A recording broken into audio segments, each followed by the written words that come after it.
اعوذ باللہ من الشیطان الرجیم بسم اللہ الرحمن الرحیم۔ اب یہ ہوا کہ حضرت آدم علیہ السلام کے دو بیٹے تھے، ایک قابیل اور ایک حابیل۔ تو قابیل کے ساتھ جو لڑکی پیدا ہوئی وہ زیادہ خوبصورت تھی، اور حابیل کے ساتھ جو لڑکی پیدا ہوئی وہ اتنی خوبصورت نہیں تھی یا بدصورت تھی، واللہ عالم۔ تو جب نکاح کا وقت آیا تو اوپر جو قاعدہ بیان ہوا اس کے مطابق بد شکل لڑکی یا جو کم خوبصورت لڑکی تھی وہ قابیل کے حصے میں آئی۔ قاعدہ یہ تھا،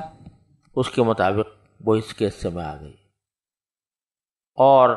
جو خوبصورت لڑکی تھی وہ حضرت حابیل کے حصے میں آ گئی۔ تو اس پر قابیل جو ہے اس کو حسد ہو گیا اور ناراض ہو کر وہ حابیل کا دشمن بن گیا، اور اصرار کرنے لگا کہ پہلے میرے ساتھ جو لڑکی پیدا ہوئی ہے وہی میرے نکاح میں دی جائے۔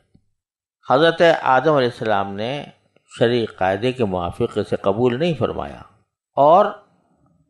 ان کے درمیان جو اختلاف ہو گیا تھا اس کو رفع کرنے کے لیے صورت تجویز فرمائی کہ تم دونوں اپنی اپنی قربانی اللہ کے سامنے پیش کرو، جس کی قربانی اللہ تعالیٰ کے ہاں قبول ہو جائے گی یہ لڑکی اس کو دے دی جائے گی،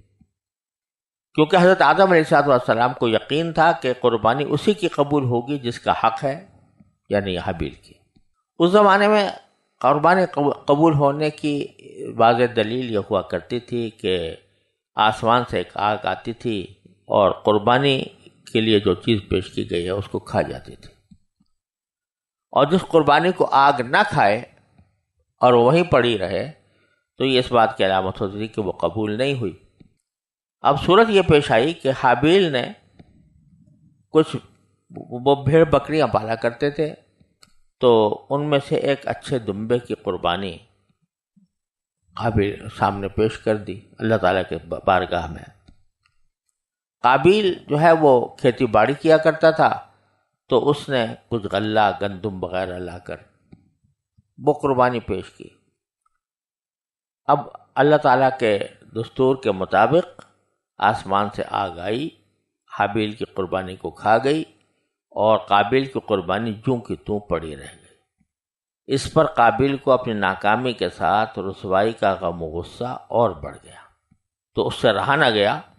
اور کھلے طور پر اپنے بھائی سے کہہ دیا کہ لاقتلنک۔ اسی کو قرآن کریم فرماتا ہے اذ قربا قربانا،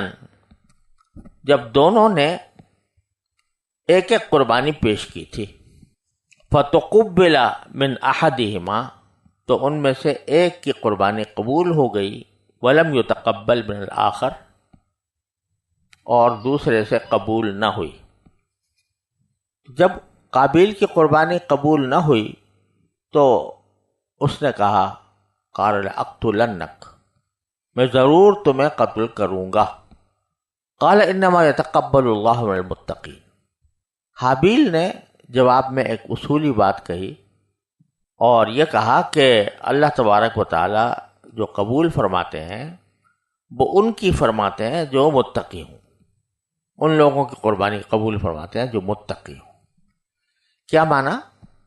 کہ جو لوگ اللہ کے خوف سے، اللہ کے ڈر سے، اللہ کی محبت میں، خشیت نام ہے دو چیزوں کے مجموعے کا، ایک خوف اور ایک عظمت۔ عظمت کی وجہ سے جو خوف ہوتا ہے وہ کہلاتا ہے خشیت۔ تو جو لوگ کے کوئی قربانی پیش کرتے ہیں یا کوئی بھی عبادت کرتے ہیں تو یہ اس وقت قبول ہوتی ہے جب کہ وہ تقوی کی وجہ سے ہوئی ہو، یعنی اللہ تبارک و تعالیٰ کے ڈر سے یا اللہ تعالیٰ کی خوف سے یا اللہ تعالیٰ کی عظمت کے تصور سے یا اللہ تعالیٰ کی محبت کی بنا پر، اللہ تعالیٰ کی رضا جوئی کی خاطر جو آدمی کوئی قربانی پیش کرتا ہے تو وہ قبول ہوتی ہے، اور جو آدمی اس غرض سے نہیں کرتا، کوئی اور مقصد ہوتا ہے، تو اس کو تو قبول نہیں کیا جاتا۔ یہ ایک بہت بڑا اصول اللہ تعالیٰ نے حابیل کی زبانی بیان فرما دیا کہ آدمی کوئی بھی عبادت کرے،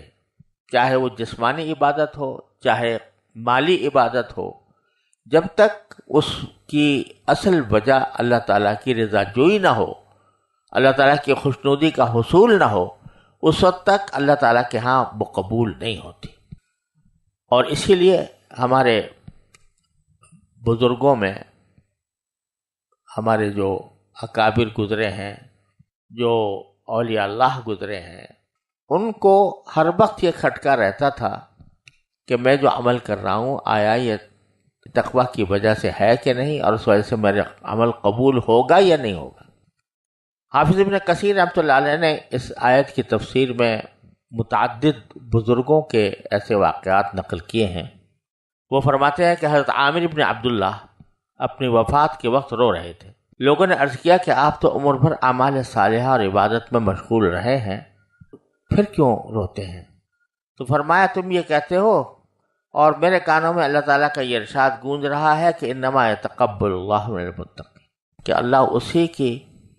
عبادت قبول کرتا ہے جو تقویٰ کی بنا پر ہو۔ تو مجھے معلوم نہیں کہ میری کوئی عبادت قبول بھی ہوگی یا نہیں، اس لیے رو رہا ہوں۔ حضرت عبداللہ بن مسعود رضی اللہ تعالیٰ عنہ کا یہ قول بھی حافظ ابن کثیر رحمۃ اللہ نے نقل کیا ہے کہ اگر مجھے یقین ہو جائے کہ میرا کوئی عمل اللہ تعالیٰ نے قبول فرما لیا تو یہ وہ نعمت ہے کہ ساری زمین سونا بن کر میرے قبضے میں آ جائے تو بھی اس کے مقابلے میں کچھ نہ سمجھوں۔ اگر مجھے ایک عمل کے بارے میں یقین ہو جائے کہ یہ میرے پروردگار نے قبول فرما لیا تو یہ سب سے بڑی دولت ہے۔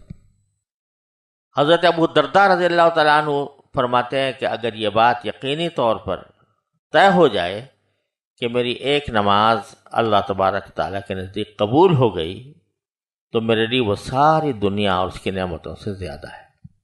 حضرت عمر بن عبدالعزیز رحمۃ اللہ عنہ نے ایک شخص کو خط میں یہ لکھا کہ میں تمہیں تقویٰ کی تاکید کرتا ہوں جس کے بغیر کوئی عمل قبول نہیں ہوتا، اور اہل تقویٰ کے سوا کسی پر رحم نہیں کیا جاتا، اور اس کے بغیر کسی چیز پر ثواب نہیں ملتا۔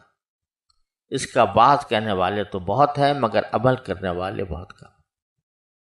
اور حضرت علی مرتضیٰ رضی اللہ تعالیٰ عنہ نے فرمایا کہ تقویٰ کے ساتھ کوئی چھوٹا سا عمل بھی چھوٹا نہیں ہے، اور جو عمل مقبول ہو جائے وہ چھوٹا کیسے کہا جا سکتا ہے۔